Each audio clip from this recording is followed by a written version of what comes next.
Welcome to Hustle and Healing, the Real Talk podcast on pregnancy, postpartum, and motherhood. I'm your host, Jessica Lawser, here for the raw stories, honest laughs, and everything in between. Let's dive in.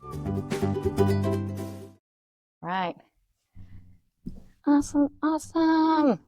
All right. So this week on Hustle and Healing, we have Kayla Wamsley. So thank you for joining me today. Thanks for having me. I'm super excited to be here. Yeah. So Kayla is a mom of one little girl, Yes. 18 months? Yes. Yeah, it's crazy. Crazy stage. Lots of fun, but definitely wild. Running. Yes, running, climbing, trying to talk, all the things. I always think people ask if she's talking, and I'm like, yeah, not really in English, but like in her language, like whatever that is. Definitely. And then Navy white. Is it Navy? So my husband was Navy, Okay. but then transferred to the Army. So now Army wife. So a little experience with both. Yeah. How long has he been in? He was in the Navy for I think 4 years, and we're going on 3 years in the Army now. So Okay. yeah. And then on current deployment? Yeah, currently deployed. So we're at the very end of a 9-month deployment. So we're excited for this to be over, and he'll be getting out of the military. So we're like, this has always just been the end goal: like, get to this deployment, and then we're done. All right. Yeah. And then currently working startup business? Yeah, so I am a birth doula. So I have started up that own business. It's very interesting. Like, I have this passion for, helping moms, but then I didn't realize how much like business side of it goes into it, because you're also running the business. You have all these finances and everything. So managing all of that with an 18-month-old while my husband's deployed has definitely been interesting, but it's been fun. What inspired you to get into that? Yeah, it was kind of the birth of my own daughter, pregnancy, just that whole journey. I grew up being like really scared of birth. Like, I think a lot of, women are. I just remember like as a kid, joking around with my friends being like, oh my gosh, I never want to do that. I'll just adopt. Like, I don't want to go through any of that. And when my husband and I decided that we were going to start to grow our family and have a kid, I was like, I always need all the information. So I was listening to podcasts, reading books. We were in the process of moving across the country when we were thinking about getting pregnant. And so on my 4-day drive, I listened to podcasts every day, all day. And I realized there's a lot of information out there that like I didn't know, and I think most women don't know. And I started to not really be so afraid of birth, and I was actually excited. And a lot of people, when I told them, they're like, you're crazy. I was excited to give birth. I was like, I want to feel it. And they're like, why? And the more I dug into it, I realized that like I trusted the process, and the pain and fear and some of these like more scary stories come from when we interfere a lot. And I just wanted to trust my body. And so I went into it wanting this very like natural birth, unmedicated, just kind of letting it do its thing. And then pregnancy was really rough, and like borderline, like super, super sick. I would throw up almost every day of my pregnancy. Oh no. And I developed preeclampsia, and it's very severe, high blood pressure with so like the other signs like protein in the urine, headache. So you can have just high blood pressure and not develop preeclampsia. But mine was preeclampsia. And so then I was stuck with almost every intervention under the book, because preeclampsia is very serious, and I needed them. They were life-saving. And I'm always telling, my doula clients, like, interventions are not like evil. They can save life. And like my story is proof of that. Like, they really helped save mine and my baby's life. At what week did you? 37 weeks. I was induced at 37 weeks. That's kind of when I crossed the border from just having high blood pressure to like it officially being preeclampsia. But I found that like in the moment, I was like, how do I trust the process, but also use the interventions that I need to save my life? And I just kind of defaulted to like whatever my doctor said, because that felt the safest. And I think my doctors were great overall. Like, I've heard a lot of really like bad horror stories, but they, for the most part, respected my wishes. But it was just a little more interfered with than I would have liked. And I can pick it apart looking back on it. But in the moment, it's what I needed. But it kind of led me to like really have this passion to helping high risk moms. I serve all moms, but really where I enjoy what I'm doing is helping high risk moms and helping them learn to trust their body and understand that like we can have an intervention here or there. But it doesn't mean that the whole birth plan goes out the window. Sure. So did you have a doula during your pregnancy? I did, yeah. And she was great. Really helped, with the conversations beforehand. The way my labor worked, I was induced. So she wasn't there at the hospital right away, because it's a very long process. And then all of a sudden, I had like a super high blood pressure reading. I was started on some medicine, magnesium sulfate, which is typically given when women have preeclampsia and like a super high blood pressure spike. It helped prevent seizures. So Okay. really, really important medication, but it can make you feel really not great, Mm. kind of out of it. It took away a lot of my memory of my birth, so I don't have a ton of my memory. Just really like sedated almost. From the magnesium? Yeah. Oh, wow. And so what was crazy is like I had been having all these conversations with my doctors about, we knew that I was probably heading towards this preeclampsia diagnosis. It kept getting more severe. Medication wasn't managing it, but nobody brought up magnesium sulfate once. And I think that was crazy. And like, because it's typically given in such like a rush of the moment thing, like this is, very quick. There was no conversations had about what I was being given. And then even once it was in me, when you get it, they typically will give it to you until about 24 hours after you deliver. And it took until almost they were turning it off to really explain to me what I was been given and that like what the side effects were. I thought there was just something wrong. I was like, why am I so tired? And like when I would stand up with assistance, I would almost pass out. And like, so that's one thing that like I'm very big with my clients is like, let's have all the conversations about all of the possibilities. Right. So that if something happens in the heat of the moment, we're not trying to have that conversation then. You already know that this is a possibility. Yeah.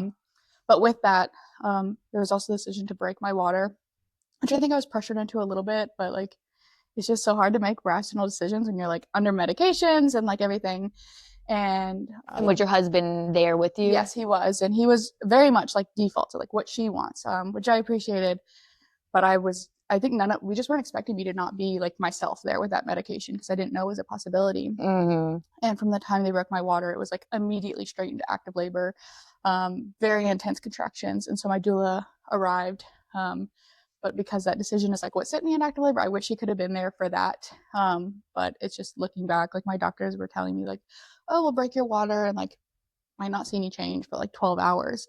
But that was not the case. Yeah. And like doing research, looking back, more often than not, I think what women experience is pretty similar to mine, where you break the water and it's that next contraction or maybe like 2 or 3 contractions is pretty intense. And yeah. Oh yeah. I felt that. Yeah. It was tough. My first one. Yeah. As soon as they broke my water as well, I went in naturally, but then, it was kind of like, well, it's time to break the water. And it was my first, so I didn't feel like I could challenge or say, hey, maybe we could wait, why are you? It was like, it's time. So we do it. And then I told myself, because I did get an epidural, I was trying so hard not to, but then in the moment I was like, the thought of not knowing how long this pain was going to last. And my nurse was amazing. She was like, I know that you didn't want an epidural. And then I was like, is it too late? Like, let's go. And they couldn't, I think they had like 4 or 5 different nurses try to come in and stick me because they're like, you have to get a whole bag. Yeah. And I was like, no. And then with my second, I told myself, I really don't want to feel those contractions. Like my body like moves pretty quickly with the epidural. I can relax. Yeah. I was like, I'm good with that. Well, my water broke naturally in the hospital. And I was like, it's coming. And the intense contractions, because before they're like, you're contracting. I'm like, oh, I got this. Yeah. I was like, this is what a contraction feels like. I'm good. Yeah. And then a real contraction came and I was like, no. Yeah. Yeah, it's crazy. So the amniotic sac, it provides a lot of cushion. And then all of a sudden when that cushion's not there and there's direct pressure on the cervix, it's really intense. And I wish I just kind of knew that, like, going into it when they told me, like, break my water. And, that's where, like, I think having a doula can come in handy because there's, like, so many conversations that should be had. And, I was doing all the research, but this was still something that, like, I hadn't come along. Like, even in 9 months, doing research every day, like, there's so many scenarios that you just can't prepare for. And, yeah, that was, I think, I ended up getting an epidural after they broke my water, which was not my ideal. But before, in normal, like, naturally progressing labor, your hormones have this opportunity to like really get to peak level, and so they're the oxytocin is being released in bursts, and then the endorphins are slowly rising. And always telling people like no pain medication does not mean no pain relief. Like our body has these really cool mechanisms in place, but they're very easy to like disturb and interrupt. And so a lot of people like everybody's afraid of the like pitocin contractions because they're so strong and so intense, and it's synthetic pitocin doesn't work in the same way as natural oxytocin. It doesn't have that pain relief technique and everything. And so that's where like I was coming from. I was like, I know that my body could do it if I don't disturb it. It's just so easy. Like you start disturbing just a little bit here and there, and then suddenly all those natural, really cool pain relief techniques our body have, they're gone. Yeah. So was there something like in particular you can remember that your doula did for you that you're like, I'll always remember that support? Pushing during my the pushing stage was where she was my rock star, her and my husband both. I pushed for 5 hours, so wow, really long pushing stage. It didn't feel like that in the moment, I knew it was long. I remember stopping and asking, I was like, how long have I been pushing? And I was thinking maybe 30 minutes, and at that point I think they said somewhere around 3 hours, and I was like, oh my gosh, wow. But she was really great helping me get into other positions because I didn't want to push on my back. Just reading the research on it, I knew I was much more likely to tear, and that the pushing stage could be longer and everything like that. So she was really great, even with an epidural, helping me get into hands and knees and everything, which a lot of people don't realize is possible with an epidural. Definitely takes a lot more support, but she was there helping me advocate when I was under that medication and couldn't really do that. And, my husband was always there, whatever she says goes, but, he'd never seen birth either. This was his first time. And I got nauseous during the pushing stage, and she had essential oils that helped with the nausea that I was, just taking a sniff of in between.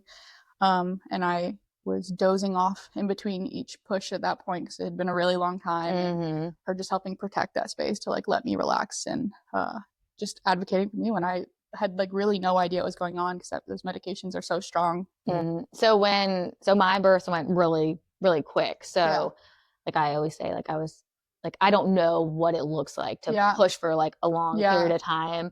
My first, I think I had 5 pushes and I was out. And then my second, as soon as the epidural set in, they're let's go. And she flew out. So I was like, oh gosh, this is scary. Cause I was I can feel everything still. Yeah. So when people say they pushed for 5 hours, how, because in my mind originally I was oh my gosh, they're just pushing and pushing for 5 hours. Did you have breaks in between there?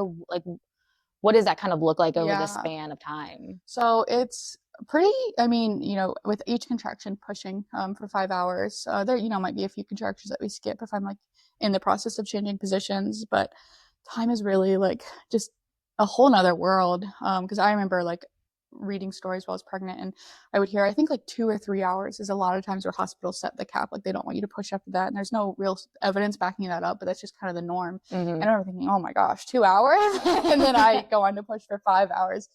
And a lot of women, when I tell that, they're oh my gosh, I couldn't imagine. I'm honestly, that was the least of my concerns with my birth. Cause I just, I said, it didn't feel like 5 hours to me. I knew it had been a long time and I knew I was tired and it took a lot of energy, but I was just thankful that the hospital didn't pressure me to start having a C-section. I did end up having forceps delivery. And, I don't know all of the details because I can't remember everything, but I think there was just some concern with maternal exhaustion at that point. So I was pretty tired, and I was we can try the forceps or we can go to the C-section. I know a lot of people are really adamant against the forceps or vacuum, and I was let's try the forceps. I really did not want a C-section, and they brought up C-section. I started crying. I was I can't do this, and I think I really got some power behind that next push, and I had a great forceps delivery. Very, very minimal tearing, and my daughter had no bruising or any marks on her face, which is kind of the big concern there. So I was telling women it's possible to have a pretty great forceps. My doctor was really skilled. It takes a very skilled doctor to do that, and it's just a little extra help. But in general, if they had told me it was 5 hours, I would have never in a million years that was guessed for 5 hours. But yeah, it's pretty much each contraction pushing for 5 hours, so it's exhausting. But taking those naps in between contractions, it's crazy. But when women are in that pushing stage, you can get into such a deep sleep so fast. So you're actually getting you're really rejuvenating your body and resting in between each contraction. So you got to rest a little bit. Yeah, in between. So whatever, it's 1 to 2 minutes in between each contraction. And you took a little power nap? Yeah, it's crazy that our bodies can do that. But I see a lot of women when I'm, their doula seeing the same thing. It's crazy. They're the contraction ends and they're in a deep sleep. And, studies have shown that their brain waves are in that very deep, meditative state in between contractions when they're sleeping. So our body really knows how to protect us and help us through that. Wow, that's interesting. I think about how long sometimes it takes me to get to sleep. I'm counting sheep to 100 and then to imagine a minute and you're asleep. Oh yeah, and that's me normally. Normally I'm it takes me forever to fall asleep. So it's it really could happen to anyone, even if that's you. That's it takes me very, and especially at the end of pregnancy, most people are not sleeping good anyways. Yeah, but you're just, it's a whole nother level of tired, and your body just naturally helps protect you in that way. It's cool. So then, how soon after birth and recovery did you start telling yourself, hey, I want to actually get into becoming a doula? Yeah, so I think when I was pregnant, I like the thought appeared in my head, but I was like, no, like I had just finished my bachelor's and I got it in elementary education. And I was like, well, I got to do this. I just got my degree in this. And so it was like this thing. I was like, wow, I wish I knew about this before. And then I didn't think about work at all for a long time. I had really bad postpartum experience, like just postpartum depression, anxiety. I was living in a state away from all my family, so just dealing with all of that. And so like none of that was on my horizon. And then as I started to feel a little bit better, my doula hosted like monthly mother circle, which now I do, which is really cool. And so I started, just talking to her, and I was like, I love the work that she does, and I want to do it. And I was like, so why not? And I knew that I would be moving back home to be around family around my daughter's first birthday. So I started looking into trainings, and I started some training. So it's like the online or like in person / online, like synchronous type training. Mm-hmm. And then there was the like prerequisite. So I did all of that before I moved back home, like the reading, the research, all that stuff. And then when I got back and had the support of my family with my daughter, I did the actual like synchronous training. And then from there, I started my business and just started taking clients right away. And yeah, it was pretty fast from the time I decided to do it. It didn't feel like in the moment because I was so excited to do it. But yeah, it's just like, I was like, why not? Why not just do it? I have that degree, and if I ever want to do teaching, it's a great backup. And I think sometimes just having a degree is important, and opens up possibilities for jobs and everything. And so, Sure. So as a doula, can you ever go work for a company? Because you had mentioned you started your own business. Yeah. So is there an option to work for a company, or how does that process work? Doulas, they do like agency types work. And so there's like this company that they get employed with. They do all their, work and background checks to them and everything. And then parents will contact this agency, and then they'll get assigned a doula through there. And then some hospitals employ doulas. I don't think that's a huge thing. I don't think any of the hospitals do, but I know it's pretty big in some other areas. Not a huge fan of like hospital employed doulas because you're tied by hospital policy, and I think that kind of disrupts like the whole purpose. You're there to advocate for mom and be like a neutral third party. Mm-hmm. I think you can't really be neutral if you're working for the hospital, but it's also really great for moms to have access to doulas. Sure. And so it's pros and cons there, and it's just not personally what I want to do. And I felt the most comfortable with like my own business because I knew it would give me the flexibility with my daughter. So, taking clients, around Christmas time, I don't currently take a ton of clients in December because my husband's deployed, and like, making sure my daughter has one parent for Christmas and stuff like that. And I just, I like the flexibility of all of it. Mm-hmm. And so how do you find, like, how have clients found you? Yeah, so social media is a big one. I've tried to really been growing my social media following, which has been a whole thing in itself, very slow. But it's a lot of work. It is. It's a lot. And like, you'll have peaks where I'm like, oh my gosh, I'm growing followers so fast. And then like a month with like nothing. Mm-hmm. So I get a ton through there. Referrals. So like I try to build good relationships with like midwives and OBs and just other like chiropractors in the area. Anyone that pregnant women are seeing regularly. I try to build good relationships with them so they refer me out. And then word of mouth, like clients that I've had, if they, felt like I did a good job, they recommend it to their friends and stuff. I think word of mouth really is great. And the more established I become in the area, the more I'm noticing that. It's like big for me. Yeah. So are you comfortable sharing maybe like your most impactful experience? Yeah. Gosh, that's hard. So I think I was kind of doing doula work a little bit. And when I lived in Washington State without like formally being a doula, for like my friends who were pregnant, other military spouses, because just prenatal care as a military spouse is kind of interesting. But like really once I got back and established my business, some of my first few births out here, there's one that comes to mind. She had a pretty similar story to me. Blood pressure is increasing and ultimately induction because of preeclampsia. And she had a really long, hard induction. I think we were at the hospital for almost a week. So I was going in and out. A week? Yeah. She was not like in full-blown labor the whole time, but she was on the magnesium, which is a really long time to be on that medication. And is it once you start it, you have to typically, yeah, you're on it. You stay on it until 24 hours after delivery. I think they had her on a slightly lower dose than I did.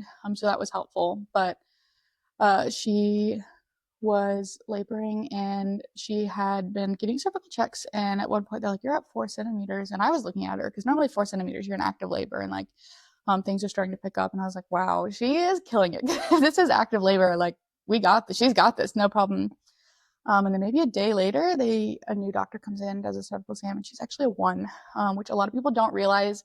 They're kind of subjective because it's just like somebody like measuring with their fingers, and so like there's some wiggle room there. Not normally 4 to 1, but the like shift in the room, the mood in the room when she was like, "Oh my gosh, like I'm only 1 centimeter. We've been here for a few days now. This is crazy." No one wants to backtrack. Yeah, I mean, it's normally you don't go back in progress. So that was really discouraging for her. And at that point, she's like, I think I just want a C-section. And, my job is to support them no matter where they're at. Like, because like there's really not a lot of people in the room doing that for them. And so I'm like, okay, that's a valid choice. You're exhausted. You just got told you basically went back in labor. Like yeah, that's valid. And so we called the staff in, and always tell my clients, you are in control of your body. You can deny anything, but that goes the other way around. You can't make them do something. And they just didn't feel like a C-section was best. And, I get that. It's a major abdominal surgery, and, we have to weigh like what mom wants with what the doctor thinks is safest. It can be really hard when you just feel like you have no control. And that's kind of what she felt like at this point. She's been told that she's still at the very, very beginning of labor, and she can't have a C-section, and she didn't know what to do. And so that was kind of like a wall. But because we knew she was so early in labor, we're like, okay, let's, take a pause. She got some sleep, because they stopped the Pitocin at that point. She'd been on Pitocin, but when they realized her cervix was not as ready as they thought it was for Pitocin, they stopped the Pitocin and went back to cervical ripening. And I went home and I got some sleep. And when we all kind of woke up, they decided they wanted to break her water. She had a really positive experience with breaking the water. It did, I told her, I was like, it's probably going to escalate pretty fast, but they still thought they had more time. But she did go straight into pretty much active labor at that point. But from that point on, she was doing it and active labor. Like this was the real deal, like really 4 centimeters in really active labor. And so I get to the hospital again at this point and just helping mom cope. And she's, just killing it, and doing a really good job, and getting through the contractions, and then just relaxing, releasing all of that tension in between each, and just resting. And they had her on a lot of monitors at this point because of some of the medications she was on. And a lot of times I don't see this because a lot of times the moms I work with, they don't want as much monitoring. There's not a lot of research backing continuous fetal monitoring, but with her case, it was probably necessary.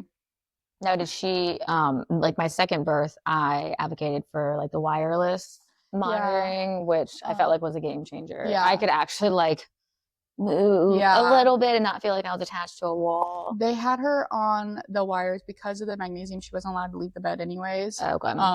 Which is another like thing making this really hard. Like a week in the bed is crazy. And so they just felt like the wireless would have been better used on somebody who was allowed out of the bed.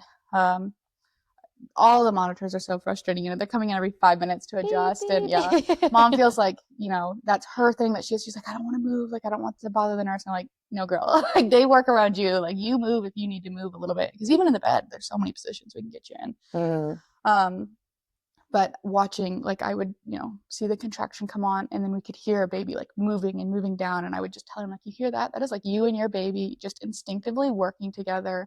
And that gave me, I think, a lot of trust in the process that I maybe had lost in my own birth. And even if maybe I didn't realize, but deep down I had lost that.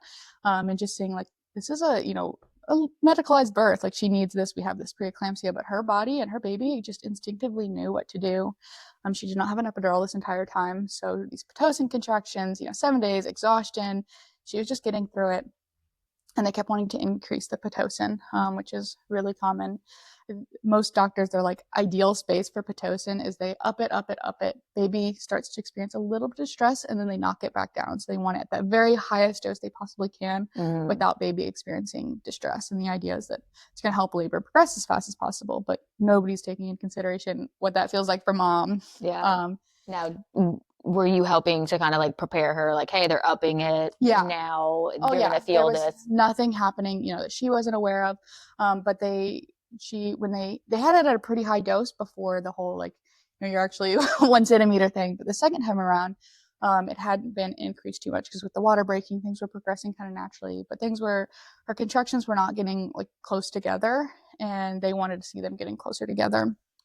But she kept saying, I don't want to increase. And it was, great to see her advocating for herself. Like she just said no. And the staff, while they kept coming in and like saying, I think we should up it, they, respected that, and they didn't up it. And they kept telling her, like, you're never going to get to this pushing stage without these contractions being closer together. And, I get their logic there. The idea is, so when you're pushing baby, like baby's coming out a little bit and then going back up a little bit. So it's this very slow process. So if these contractions are really far apart, it's going to take forever for baby to come out. And that's what they were thinking. But she just, in like intuition, she knew like, this is where I need to be at. And sure enough, she got to the pushing stage pretty quickly and pushed the baby out in like 2 or 3 pushes. Like it was great, very strong pushes. I mean, incredible. And I think it's a true testament to like trusting mom's intuition, because looking at the monitors, the Pitocin probably should have been cut up, and like looking at the monitors, we were probably nowhere near pushing, but she knew. And I think as a doula, like I really like to listen to mom, but doctors they don't have that trust in that intuition as much as possible.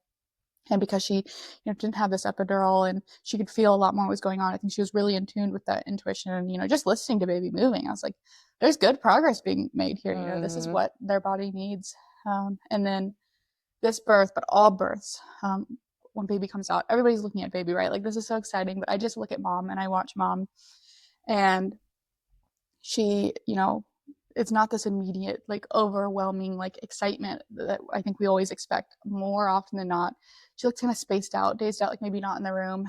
And some people take that as like, oh, she's not like bonding with her baby, or like, what's wrong? Something's wrong.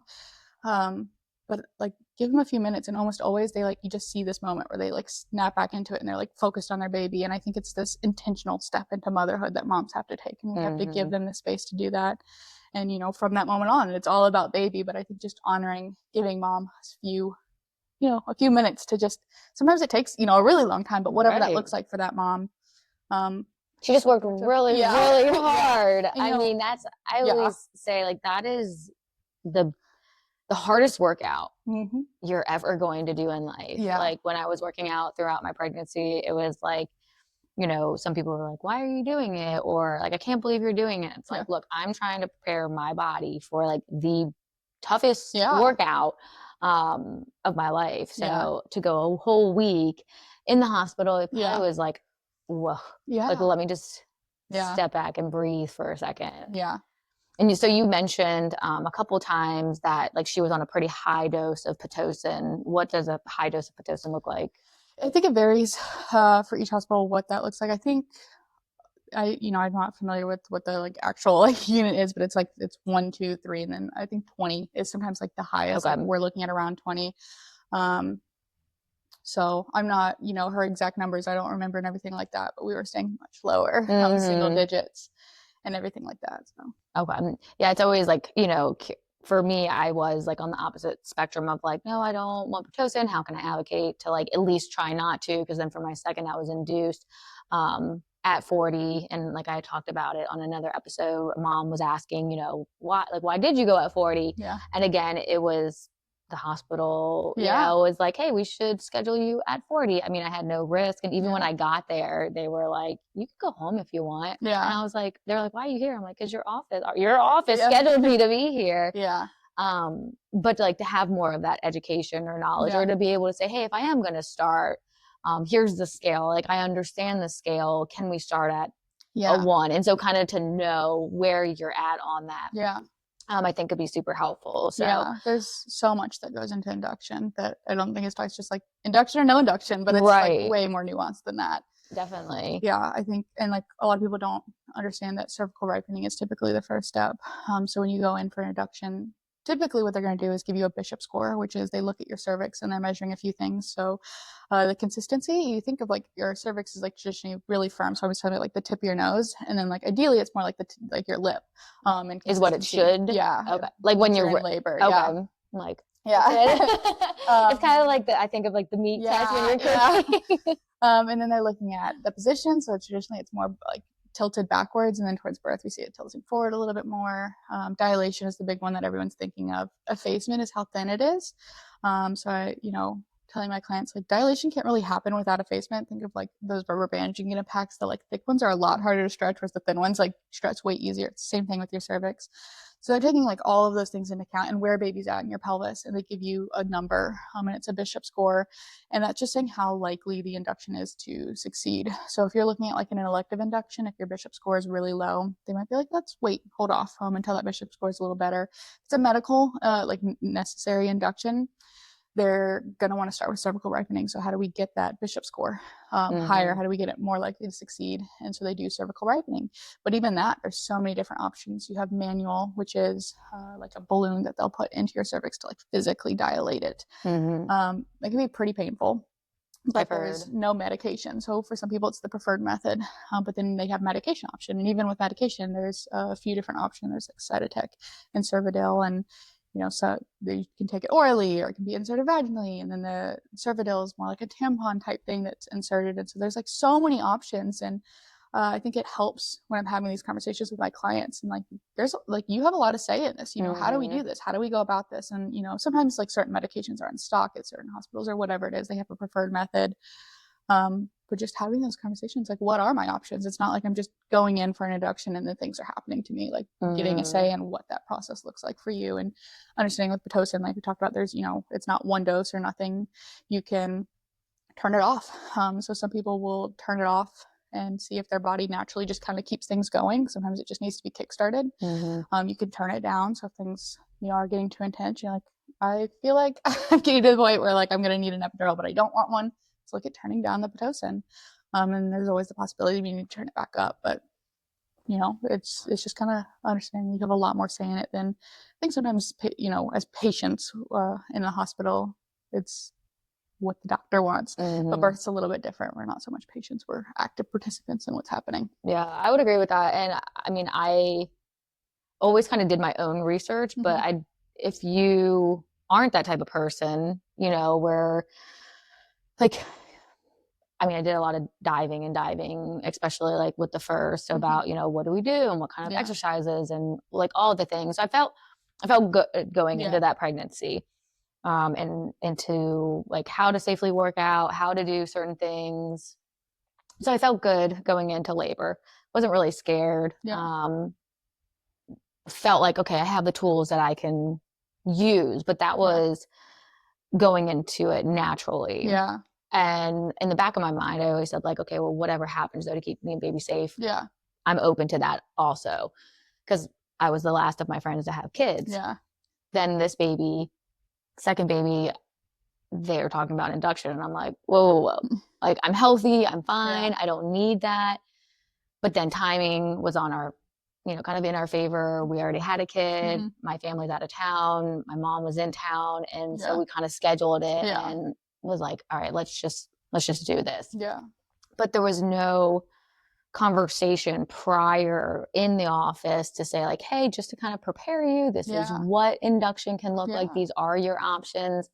You always hear the horror stories of like worst case scenario for everything. So I definitely went down that rabbit hole of what are my options? And so I did a lot of that kind of like self-advocacy. And so when I did go in, I think I advocated so hard, then they were like, you can go home if you want.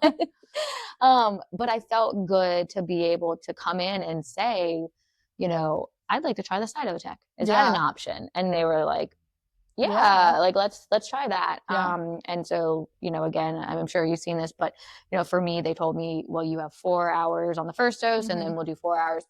I had that baby within 2 hours. I knew my body. But I felt more confident going into it, being able to have my own research and doing that. But it would be nice if there was at least, hey, here's a sheet of what could happen. And then I could go and do the research, or like, what is safe for me? Because again, we look at doctors as the experts. Like, I trust that, hopefully they can give me these options, but they're not given to you. So, to be able to then, hindsight, look at my delivery for the second kid. I had a lot of nursing students that were in there. But for the first one, like, we didn't really jive, but I allowed like a student to be in there, and then shift changed. And then I had another nursing student. she'll be a fantastic nurse. She was, I felt like, almost like my doula. Yeah. She really, I don't know. And then the nurse that was in there too. I mean, they were just like this awesome duo where just the self-talk, like, Mom, you're doing such a good job. You're, this is such a beautiful thing. Breathe through this contraction. They'd give me options. I think the comb was probably the least of my, like, I was like, what the shit is this? Like, I don't want this comb. But the pressure that they provided. Yeah. Oh yeah. It was like, I mean, I still felt really intense contractions, but having that there, my husband was a great support, and similar to you, like, they were like, kind of whatever you need, like, I'm here. But then they were almost training him to be able to step in too, to help us connect in those instances. So it's really interesting, to be able to look back and reflect at the things that have happened, and then be able to share those things with my friends to say, like, hey, have you ever heard of this? So hearing those stories is awesome. And the work that you're doing is amazing, in the impact that parents, for both dad, to be able to support dad is huge too. I have a lot of, I meet with my clients for like a free consultation, like, where we just talk about it, because not everybody knows what a doula is or has like this really like comprehensive idea of what we do. And so we do these consultations. I highly encourage, the partner or the dad, whoever that is, to be at this meeting. And in that first consultation, I see a pretty wide range. Some dads are like, absolutely, I want this. But a lot of them are like, a little apprehensive. They're like, are you taking my job away? Like, I want to be that person for my wife. And always putting their mind at ease and like, absolutely, like, not like, first and foremost, I want your partner there supporting you. They, you all have that bond that I do not have. They can help release that oxytocin, which is so good for labor progress.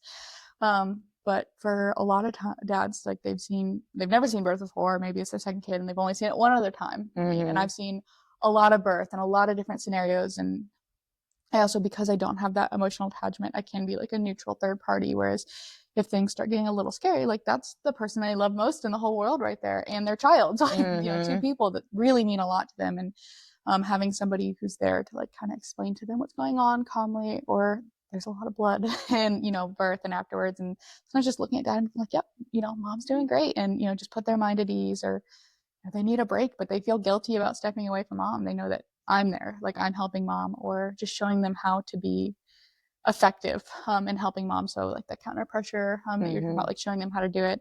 More often than not, dads don't apply enough pressure, and I'm like, no, you harder. Always the moms are like, And so I show them how to do that before birth, so that they know how much pressure to put, and they can feel like they're really doing something to help mom. And sometimes it's just as much as like modeling what they should be doing, right? So like, they want to give mom water because they know that that's important, but they're like just handing mom a water bottle. And so, I'm just modeling, like, I'm putting that bendy straw in there and putting it up to mom, so mom doesn't have to, tip the thing back. And just showing them how to. And it's, it's really the little things in birth that can make a huge difference. And I have a lot of dads after the birth be like, I'm so glad you were there. Like, you really helped and made me feel like, I was doing something for her. And maybe I'm doing the like hip squeezes or something, so that dad can be up by her head and talking to her, whatever that looks like. And it just gives them a little more freedom in how they can support. Yeah. So on the opposite side of kind of, the impact and that experience for you, have you experienced like a scary scenario where? So I haven't had like true emergent scenarios. I've had not really supportive hospital staff. So I had a client who her water broke before labor, which is actually really rare. I know, like, in the movies, that's like what we see, not like all the time, like huge gush of water, you rush to the hospital, you're in labor. Her water broke. That's actually only 10% of moms, their water will break before labor. But that was her case. Her water broke. And so, I was kind of talking to her. I gave her options. She felt the most comfortable going in to just kind of talk with her care team. And when she got there, they told her, you're having a C-section. And that was that. And, how many weeks was she? She was 37. So, term, like, nothing crazy. But she had a previous like uterine surgery. And it was not an issue at any point. But I guess the doctor on call just wasn't comfortable with it. And she ended up being, totally okay with the C-section and everything. But I think for a lot of my other clients, it would not have been as a positive experience. So like it worked out well for like the client that this was. She really had no like hard feelings with having a C-section. She had, planned for the possibility of a C-section kind of early in her pregnancy and then changed her mind. So like it wasn't anything crazy or, out of her idea of like acceptable. And are you still involved when they have C-sections? Yeah, so it varies a lot. I was not at this hospital, and that's like what I like really faced issues with this hospital. I did not actually see her at any point. They would not let me back because she was having a C-section, so they didn't let me in. Like before she went to the pre-op room, they wouldn't let me in the pre-op room. They wouldn't let me in the OR. They wouldn't let me in the recovery room. I didn't see her once. Did they give you a reason? No, not really. And that's really frustrating. And I think, I can speculate, and I don't really know. In my head, I'm thinking, they're pushing her to a C-section. They're not explaining that this doesn't have to happen, and they know that maybe somebody who's seen birth knows, that this is not the best situation. They didn't want that in the room, having those conversations, and so I was just not allowed in. Could you have like snuck in as a friend? No, they didn't even let, I think, Dad in the OR, which is not even really common. And so they were Was this in really Virginia? strict. Yes. Yeah. I don't want to say it. Yeah. This is a less common hospital that I see people deliver at, but that was really frustrating. That was the first time I faced kind of like negative attitude from a hospital staff. Normally, I was very very nervous about that as a new doula. Like, what is the hospital staff gonna like? What is their opinion about me being there? But in general, like they're so happy to see a doula and they're very supportive, and that's been great. This was my one time like that they did not want a doula there, and my client, like this was really the best client that's happened. I mean, she went on a great postpartum experience, amazing mother, like everything really worked out fine for her. She was, not upset about me not being able to be there, and she was thankful for like all the education we had done in those prenatal meetings that I have with her. And she's like, that's really what like helped me, is so that I knew what was happening and what my options were. With all my clients, I do like an unplanned C-section plan, because I'm like, I get it. You don't want a C-section, but if it does happen, I want you to still feel like you had control over it, and that like, your voice was still heard. So we're going to make this plan, and then I'm going to hold on to this paper, and you're never going to see it again if you don't need it. But because I had done that with her, she knew her options, and she, got to talk about some of that and have things the way she wanted and everything. So yeah, luckily that's been one experience. Hey, that's good. Yeah, that's good. I mean, you don't want to have too many of those stories. Yeah.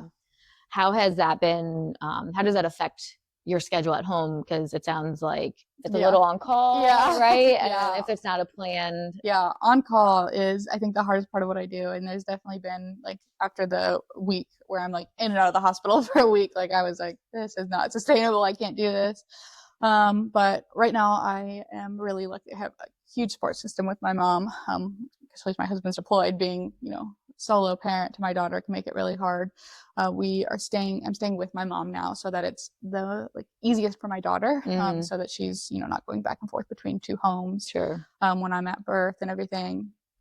But yeah, it's definitely hard. I typically tell my clients around their 37-week mark, I'm on call. They go into labor before then, I'm going to do everything I can to be there. But that's when I'm like, I got my bag in my car. They get like a special ringer in my phone that like goes through all hours of the night and everything. And just being aware, and like, due dates are such a guess, but kind of just being mindful about that. So like my daughter's birthday, like I really don't want to miss my daughter's birthday. And so like picking due dates that are like maybe 2 weeks, on either side of that. And just, also I'm like, as a doula, I'm always saying I'll be there as long as I'm not at a birth. Long as I'm not at a birth. Like I think it's like my motto is as long as I'm not at a birth. Right. So what happens in that case? Like, do you kind of have like a backup doula? I do. Yeah. So I have 3 doulas that like I know, I trust. I think they're great. We have like contracts in place, so that like, everything's protected, and I've never missed a birth. But if I had 2 people in labor at the same time, or if like there was just, something that I absolutely couldn't miss in my life, like medical or whatever, I would call on my backup doula. And, sometimes I don't, they tell me like, oh, I think I'm early signs of being in labor, and, we're just having conversations. Maybe I'm like wrapping up whatever I'm doing, or if I'm, no, I'm at the very end of a birth. Like I'm like, okay, this isn't an issue yet, but I'm alerting my backup doula, like, hey, this is on the horizon. And then it could be that I call in my backup doula, and then, 2 hours later I relieve them if, I get from wherever I am. But it's never been an issue. So I only take 2 clients a month to help prevent that, because I think it is one of the reasons people hire me is continuity of care. So you're being passed from like midwives and OBs, and you're seeing a bunch of different people. You don't know who's going to be on call at the hospital. And so to just have someone consistent throughout their whole pregnancy is really important. So I do everything in my power. And like, I think I take it more personal, like if I couldn't attend birth than my clients would. Cause like when you're in active labor, like I don't think it matters as much who is there. And like, you know, I give my backup doula all of their information. This is their preferences. This is what they said they really wanted to try for like coping techniques. And but like me, I would take it extremely personally. Like it would be very upsetting for me. So I'm always worried for my clients that one, it's never happened. It's the last thing I want is to not be there. So you said that you take 2 clients a month. Yeah. So are you taking, so you know that they're going to go into labor that month, or? Yeah. So it's a guessing game. Or the hope is, because like at what point are you, like week wise, are people hiring doulas? I would say on average around 20 weeks. So when I say I take 2 clients a month, 2 due dates. Like I have 2 people who are due in June and 2 people July and 2 people August. Got it. But like obviously like if it's June 1st, like it could, you know, not be June. So it's all kind of like just playing around with it. And I don't think like any doula I talk to, like there's no science. We haven't figured it out. Like I have clients sometimes where I've had like they have almost the exact same due date, and I'm like the odds of them going into labor on the same day are so rare because due dates are really not that. And so like sometimes I feel safer if they're like on the same due date. I'm like there's no way. But also keeping in mind, like, you know, if I know when this, you know, client hired me, like they're high risk and like the 37-week induction's already been brought up a lot. Like I'm just keeping that in mind, and it's just a constant guessing game really, and like doing the best I can and just hoping for the best really. But yeah, most clients around the 20-week mark is when they start trying to reach out to me. Some are way earlier. I love the earlier the better, because it just gives us a chance, that like mindset shift that you have to do to like get into the headspace for birth. A lot of my clients want unmedicated or less medication, and so it takes a lot of mindset work to get in the place to do that. And I'm like, you know, we can do it, but if you're at like, you know, 35 weeks, like we're really going to put in the work for that. So whenever they're ready, I'm always like, reach out and we can start having those conversations. You know, it gives them more options for like payment options, because like I require a down payment, but then nothing else is due until they hit 36 weeks. So I'm like, if you're really early on, you have a lot more wiggle room for when you pay that and saving that money.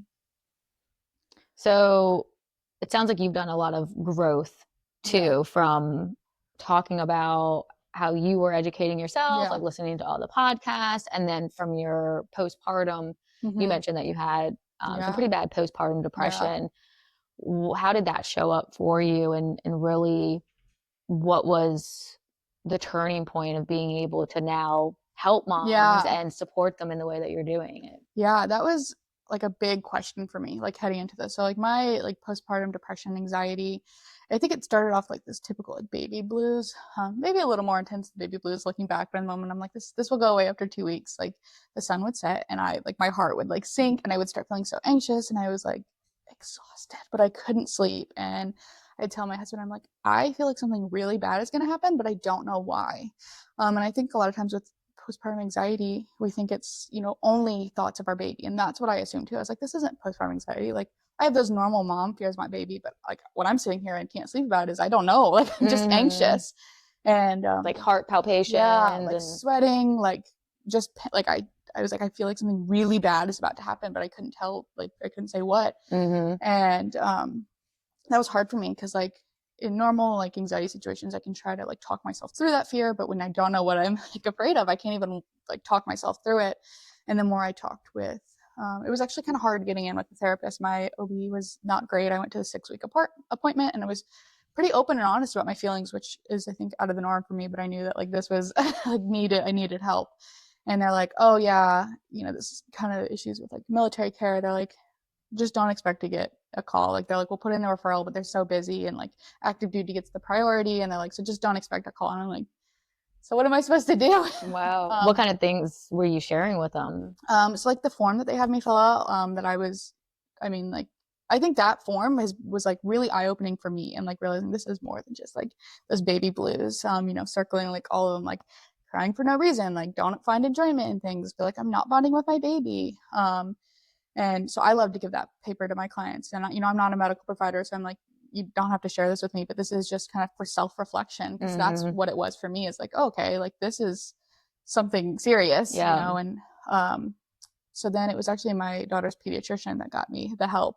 Wow. And that, within a military hospital, that was a perk. It's like it's all the same, hospital. They know like the numbers to call and everything like that. But Because did you share that information, or did the pediatrician the just kind pediatrician of pick? asked. Okay. So they were having me fill out that same form that my OB had me fill out. And I just kept being really honest on it. And they're like, we noticed, like, you look like you're, maybe experiencing some depression, anxiety. And I was like, yeah, I talked to my OB about it, and I told them the story with them, and they're like, give this number a call. And I did, and I got in, and I got an appointment. Wow. And that was, I always tell my clients now, I was like, your child's pediatrician could be a good resource. Like, they're seeing you more than your OB is seeing you. And so, which is wild. Yeah. I'm like, I know. I just went through this whole process.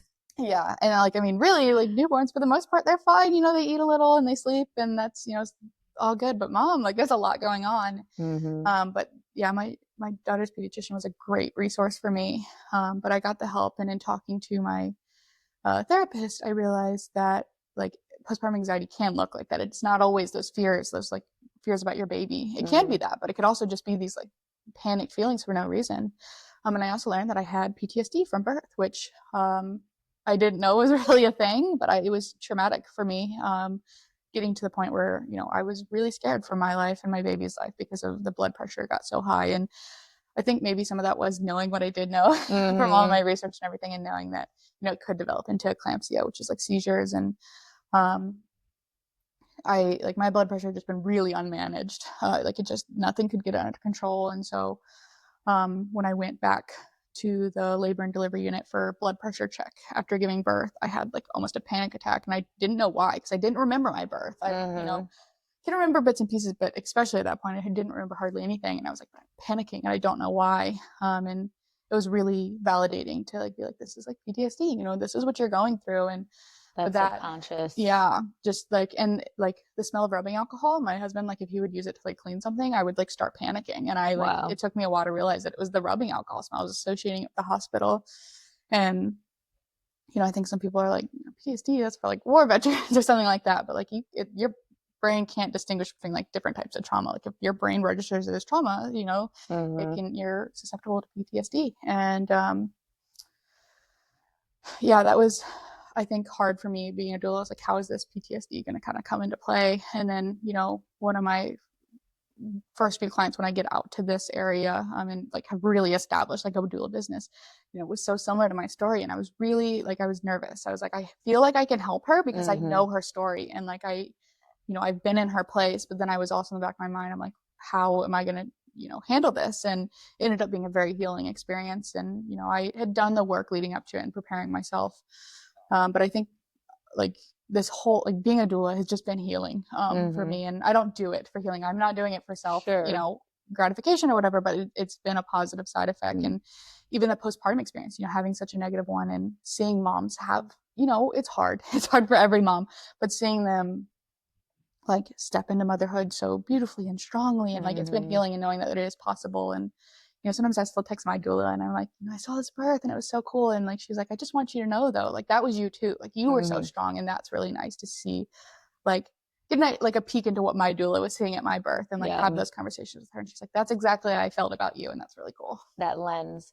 And then even you had said something about how you're not doing this for gratification. And I think it's also okay for us to search for those types of things to do our work, like I think that probably also helps the passion. Like if we weren't getting some type of gratification out of our job, we would probably lose a little bit of what we're doing. There's always peaks and pieces of our jobs that we're not going to like or aren't going to be preferred tasks. We're going to go through a phase where it's like, you know what, I don't know. But then something happens and it fills your cup. And you're like, this is why I'm here.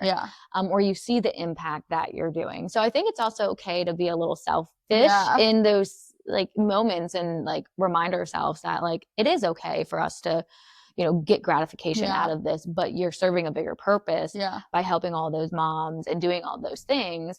But again, we're always giving. And so we have to receive something for our cup somewhere. And it's not going to happen with every relationship we have, whether it's professional or personal. It's like or you develop, okay, this is an area in my life that gives me that, at least half cup, and then I can build it up so I can show up in the way that I need to. So it was interesting, kind of hearing that perspective. So,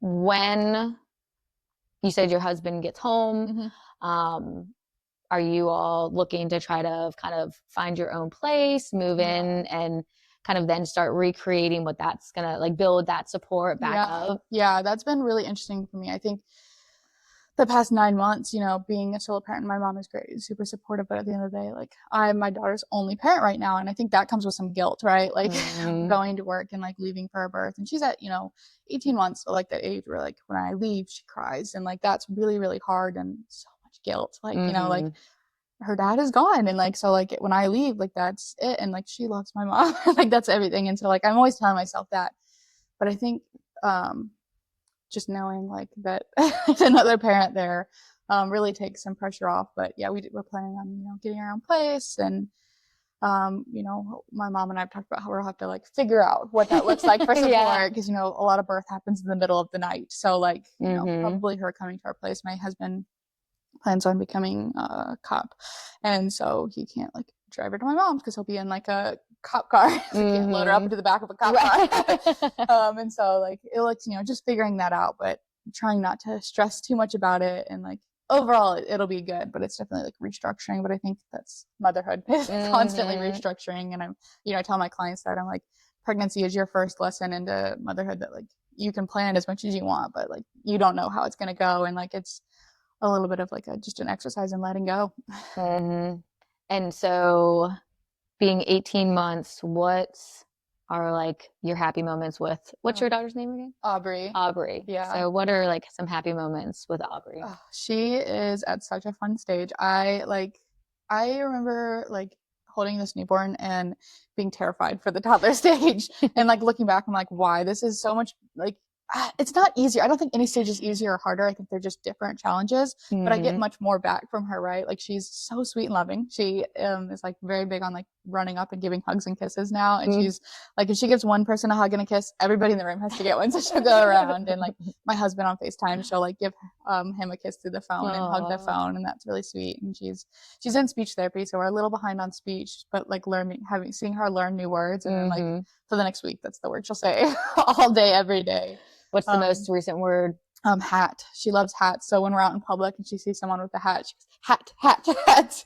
And that's really fun. And she's just, I think, seeing her personality. I think, like, I always joke with my husband, like, we saw these little like insights to her personality. Like, even in pregnancy, we do the ultrasound, and then as a newborn, we'd see little bits, and like her personality isn't changing. It's just growing. She's stepping more into all of those traits we saw so early on. And I think being in the thick of motherhood like also helps with my career as a doula, like being able to relate. And I mean, it feels like just yesterday I was the one that was freshly postpartum. And so, yeah, and just telling my clients, like, it just keeps getting better, like you're it's this crazy new role, and it really does just keep getting better. Every new stage, I'm like, this one is my favorite. And then something happens, I'm like, nope, this one's my favorite. And I worry, like, I'm like, I don't want her to ever get big, but I'm like, why? Because like every stage has been better, and just so great.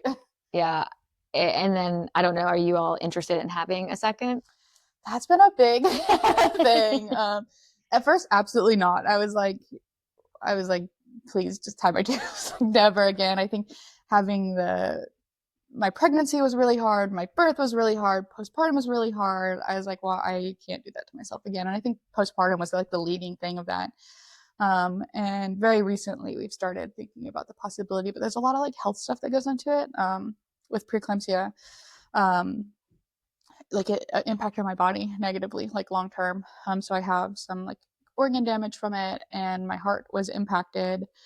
And so I know going into another pregnancy would be high risk. And that's been really hard for me, is like, I know this like idea of like this very low intervention birth is maybe not possible for me. And like understanding that it's okay, because like I need that and it is life-saving, but mourning the possibility of like it ever being that. Like, I think if I had another birth, like I would like an idea where it'd be a home birth, which is, really a big shift from what I had, but I don't think it would ever be safe for me to do that. And so it's, I'm working with doctors to try and figure out what the best treatment is. And like there's medications that I've had to take since my preeclampsia that I can't take during pregnancy. So understanding, is it safe to come off of these? And because you're still taking medications yeah. down. And that's something that like I think a lot of people don't know about preeclampsia. And honestly, my doctors were not great at advocating for it. It took until my daughter was almost a year to do the work that I needed to do. The heart and organ stuff, nobody checked up on me after like my OB was like 6 weeks. They're like, oh, your blood pressure's fine, so you're good. And then I started seeing my primary care for unrelated issues, and like we kind of spotted these other things. And so now I help with my clients if they have, preeclampsia is very rare. But if it does happen, like what is your game plan? Is your doctor's talking to you about a game plan for your health long term?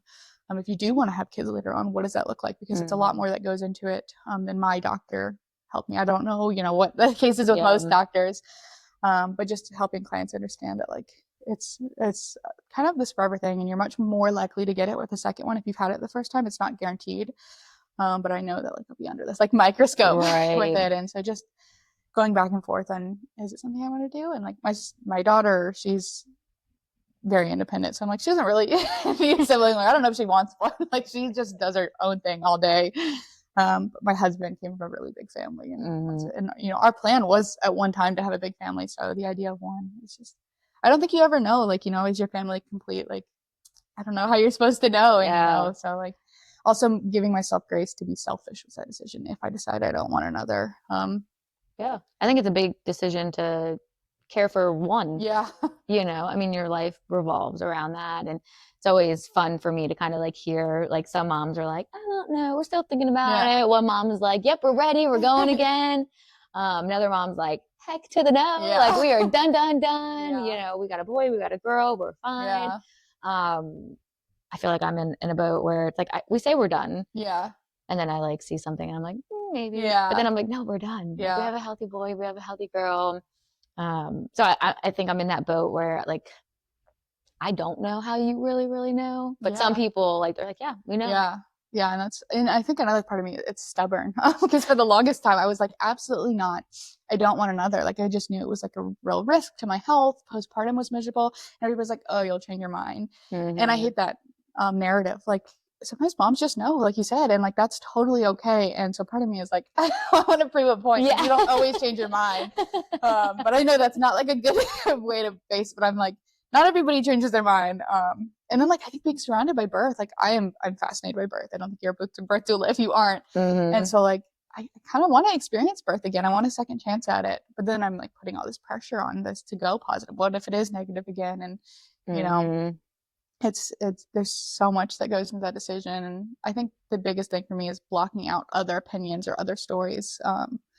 Like I find myself Googling, like, is the transition from 0 to 1 or 1 to 2 harder? And like, it's mixed. Like, everybody's gonna have a different opinion. And like, I fixate on the, like, where it's harder. Cause I think I'm always trying to like justify my decision to not have another. And I'm like, no, like there's no way of knowing. Like, it's so different for every mom. And like my postpartum experience was so negative that it's very well possible that the transition from 1 to 2 could be way easier for me. Like, I feel like I have really like, I enjoy motherhood now, which I didn't for the first like 3 months, which was, I couldn't wait to be a mom my whole life. And then I did enjoy it. I wasn't bonding with my baby. And it wasn't until I got on antidepressants, and like I became a huge advocate for antidepressants. I had been against it for my life, like not really caring what other people did, but for myself, I was like, I just don't want to be relying on medication. But it was like night and day. It was like, I love motherhood. Like, I mean, almost a week after starting antidepressants, and just understanding like, it was a huge hormonal shift. I just needed a little help, and it has helped me,